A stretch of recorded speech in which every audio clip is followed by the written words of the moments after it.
Okey, syukur. Misi Syukur bersama Kuala Lumpur untuk musim 2021, since Syukur pun masih kekal bersama KL UFC kan? Ya, misi saya untuk next year ialah ingin membantu KL dalam mendapat pencapaian yang amat baik sekali lah dalam Liga Super, FA Cup dan Malaysia Cup. Seperti yang kita faham, KL agak lama jugalah tidak merasai suasana final FA Cup dan Malaysia Cup.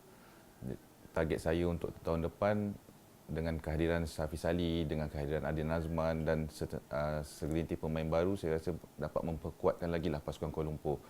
Walaupun dalam keadaan usia saya yang agak lewat, tapi saya yakin saya masih lagi boleh membantu pasukan Kuala Lumpur.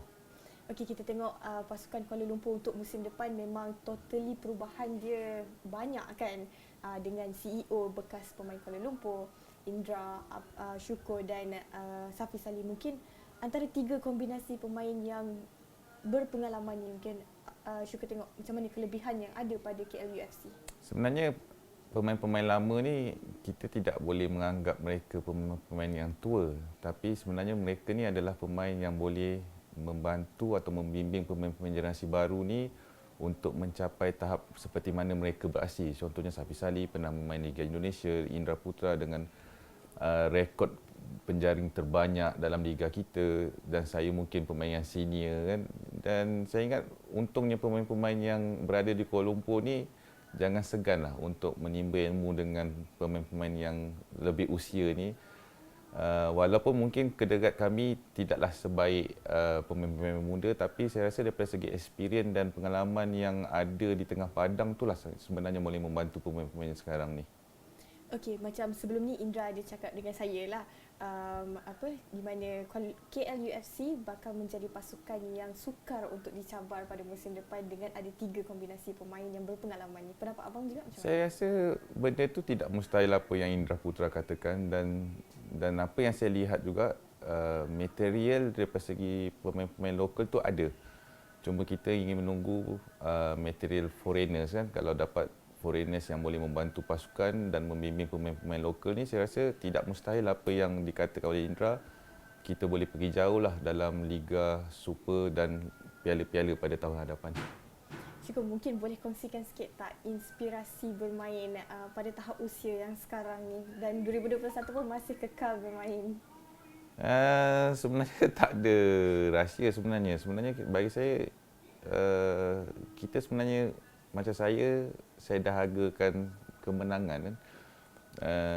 Agak lama juga saya tak merasai nikmat final ke apa, tapi benda tu sebenarnya faktor nombor dua. Faktor yang pertama ialah saya rasa inginkan kepuasan saya, minat yang mendalam kita dengan bola sepak, dan saya sedar dalam keadaan usia macam ni saya pun pantau daripada segi kesihatan, jaga sikit pemakanan. Jadi benda-benda macam ni yang membantu saya lah, sebab bola sepak ni adalah jiwa kita.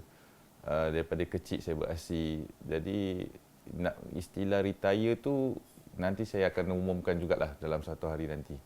Mungkin niat untuk tinggalkan dunia bola sepak ni dengan satu pencapaian yang bagus. Semestinya lah, semestinya. Bagi saya, apa yang saya buat dulu kat national team, walaupun kita main dalam Suzuki Cup sekalipun, saya dah umumkan retire ketika tim nak masuk final kan. Jadi kalau boleh sebagai pemain bola sepak ni, sebelum kita menggantung boot ni, saya dapat membantu sebuah pasukan untuk achieve something lah untuk kenangan saya. Saya tutup buku dalam bola sepak ni adalah kenangan yang membanggakan untuk sejarah pemain bola sepak, menjadi seorang pemain bola sepak, dan sejarah itu kita tidak boleh jual beli kan. Jadi saya harap tahun depan akan jadi tahun penentulah antara saya ingin retire ataupun tidak. Okey, sebagai pemain yang paling tua dalam Liga Malaysia ketika ini, cabaran Syukur sendiri macam mana? Sebenarnya saya rasa dulunya cabaran lagi agak tough lah daripada, maaf cakap, daripada zaman sekarang kan. Bukan maksudnya sekarang ni kita ni mau ke modern football kan. Dulu kita ni banyak yang coaches-coaches yang agak keras, tapi saya anggap benda tu sebagai pengalaman saya berguna lah. Mana tahu satu hari nanti saya akan menjadi coach, kita dah faham dengan culture generasi sekarang, mungkin kita tak boleh buat style zaman orang dulu kan. Jadi bagusnya saya tak berhenti dalam musim 42 ni, saya dapat tahu apa yang keinginan pemain-pemain baru ni lah untuk masa depan saya. Mungkin insyaAllah kalau rezeki Allah Ta'ala kasih, kita akan jadi coach atau hari nanti, kita tahu kan. Kalau persaingan dengan pemain-pemain muda pula macam mana Syukur? Saya rasa tak ada masalah pun. Kadang-kadang pemain-pemain muda ni dia menanya kita jugalah macam mana kita nak beraksi dengan baik sekali kan. Tapi saya rasa sebagai saya itu semua persaingan sihat. Siapa rasa. Dan lagi satu saya anggap benda ni jangan kita anggap kau pemain senior kau kena main, kau pemain muda kau tak main. Tak, kalau dia orang fight betul-betul, dia orang komitmen betul-betul, insya-Allah dia orang pun boleh tapau kami yang senior-senior lah. Okey, pada Syukur sendiri macam Syukur tengok sekarang ramai pemain yang mana yang Syukur rasa boleh lebih ke arah lebih tinggi, lebih jauh? Sebenarnya kita ni banyak melahirkan pemain-pemain muda yang hebat. Cuma bila sampai ke satu tahap yang level tinggi ni, kita tak nampak pula. Maksudnya dalam seniornya ni, kita tak nampak pemain-pemain yang kita nampak hebat ketika usia 23 tahun ni berjaya dapat tempat dalam first 11 every game. Tapi yang kalau tadi saya personally, setiap kali saya interview pun saya akan cakap Safawi Rashid lah. Bagi saya, dia ada kualiti dia yang tersendiri lah. Generasi baru ni, pemain-pemain muda ni harus mencontohi dia lah. Sebab saya lihat walaupun dia pemain muda, dia ada satu benda yang special daripada pemain muda yang lain. Okey, macam ketika ini di social media especially kan ramai macam menghentam Safawi sebab balik awal belum ada binit bermain. So mungkin pendapat abang macam mana? Sebab mungkin positif, di side positif ni juga kelebihan untuk national squad kan yang kita akan menghadapi saingan kelayakan Piala Asia dan Piala Dunia nanti. Itu hak netizen sebenarnya. Tapi sebagai saya, tidak sepatutnya benda tu berlaku. Safawi sebenarnya mengharumkan nama negara. Walaupun dia bermain sekejap, tiada minit bermain. Tapi jangan salah faham, dia bukan pergi Liga Korea, dia bukan pergi Liga Jepun, dia main Liga Portugal.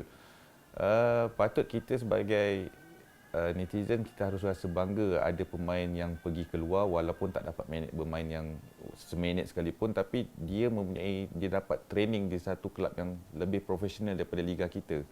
Saya jangka Safawi akan jadi pemain yang different class daripada pemain-pemain lokal yang lain lah. Walaupun dia dah balik, saya tahu dia akan jadi pemain different class. Dengan hasilnya 3-4 bulan dia kat sana pun, saya rasa 2-3 bulan kan, saya rasa dia akan dapat ilmu yang banyak lah. Okay, abang sebagai pemain yang berpengalaman kan, ketika ini kita ada beberapa pemain yang berkelana di luar, contohnya macam Hadi Fayad di Jepun, Lokman Hakim di Belgium, Safawi pernah di Portugal dan Dominic Tan di Thailand kan. Mungkin ini perkara macam ni memang digalakkan untuk pemain-pemain sekarang ke macam mana? Sebenarnya market bola sepak kita lagi baik daripada kelab-kelab yang mereka beraksi. Tapi dalam usia muda, mungkin dia berhak untuk beraksi dekat luar untuk mencari pengalaman berguna kan. Pasal Liga Thailand kita tahu dengan suasana dia yang lain. Hadi Fayad mungkin di Jepun walaupun dia main Liga bawahan, tapi mungkin suasana training dan suasana tournament tu lain. Saya tak rasa pemain-pemain senior ni harus keluar lagi dah. Sebab market kita lagi baik. Kalau kita bercerita dengan sembangnya pengalaman gini-gini, tapi masa depan kita tak jaga pun kita tak guna. Tapi untuk generasi baru, pemain muda yang belum mempunyai market yang baik tapi ada peluang untuk beraksi di tempat luar, bila dia orang kelab-kelab luar mengintai pemain generasi baru, saya rasa harus pergi. Tapi kalau pemain senior, saya rasa kalau market sana tak berapa baik pun, kita pergi pun tak guna. Pengalaman is faktor nombor 2 sebagai saya. Tapi untuk masa depan, untuk long term kita punya kehidupan, kalau market di Malaysia lagi baik better stay. Tapi untuk generasi baru, kalau nak menuntut ilmu, saya galakkan pergilah. Okey bang, sepanjang karier abang dalam bola sepak Malaysia, mungkin apa memori yang takkan pernah lupa? Memori saya tetap Selangor 2005 lah. Apabila kami menang 3 piala kan, dan suasana stadium masa tu, kehangatan dia luar biasa. Jadi itu kenangan yang takkan saya lupakan sampai bila-bila lah. Kalau kenangan kedua ialah dalam faktor usia saya yang dah lewat, saya merasai final Suzuki Cup kan 2014. Itu pun pengalaman yang berharga untuk saya lah. Kalau memori yang buruk sampai sekarang macam tak boleh nak lupa? Buruk banyak sebenarnya. Dalam kerjaya bola sepak ni, buruk lagi banyak daripada baik.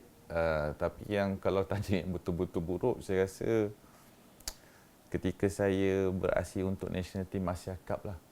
Ketika Malaysia menjadi tuan rumah, saya rasa itu pengalaman yang buruk lah dalam kehidupan bola sepak sampai saya hampir give up lah dengan bola sepak. Okay, bila Abang cakap pasal give up, mostly pemain akan menghadapi situasi yang sukar kan, dan untuk mengatasi masalah macam mental semua tu, mungkin boleh kongsikan sikit tak mungkin cara abang macam mana? Cara saya sebenarnya family lah. Tak kisah ibu ke isteri ke dan rakan-rakan yang amat rapat dengan saya lah. Sentiasa memberi motivasi untuk saya teruskan perjuangan ni, dan adalah satu coach nasional yang pujuk saya balik kan untuk bantu pasukan. Jadi benda-benda tu orang-orang sekeliling yang rapat dengan saya lah yang bagi motivasi balik untuk saya, okey teruskan, masih muda lagi masa tu kan, jadi saya teruskan. Mungkin itu antara macam line up yang paling best lah bagi abang. Dia bukan line up yang paling best, dia macam tim itu macam tim gila-gila. Kita balance dengan senior yang dah lama tak collab, macam saya pun dah lama tak collab, jadi Pia pun dah lama tak collab masa ketika tu. Jadi tim tu balance, ada yang generasi yang 2010 yang juara, ada yang tak pernah merasa apa-apa punya player. Jadi dia balance, dia blendkan benda tu jadi macam okey, tim ni memang kelakar tapi boleh sukses, macam tu lah. Fun lah. Okey, untuk dalam barisan pemain national team yang sekarang kan, kita tahu memang Safawi bagus, dan selain daripada Safawi mungkin apa tengok siapa lagi yang boleh pergi sebenarnya jauh. kita lihat tim ni ialah saya tengok 2-3 game mereka beraksi kan, dan saya jadi pandit masa tu, saya lihat gabungan antara pemain-pemain naturalisasi ni dengan pemain lokal ni amat baik sekali lah. Dengan kalau kita tengok game plan dia apa semua, saya bagi kredit dengan pasukan nasional yang baru ni, yang Coach Tan bawa ni. Jadi saya rasa dia punya blend tu cantik, dan siapa-siapa player yang beraksi pun nampak memainkan peranan yang amat baik sekali.